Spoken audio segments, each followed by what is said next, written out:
Behringer PVT 701 amplifier line দেওয়া হয়েছে, line নিচ্ছে কিন্তু সাউন্ড কিছু বেরোচ্ছে না, সাউন্ড বেরোচ্ছে না। প্রবলেমটা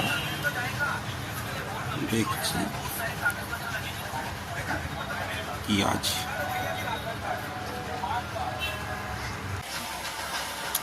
দেখা যাচ্ছে এখানে একটা রেজিস্ট্যান্স পুড়ে গেছে, এটাকে চেঞ্জ করছি, চেঞ্জ করে দেখছি কোথায় কি প্রবলেম আছে।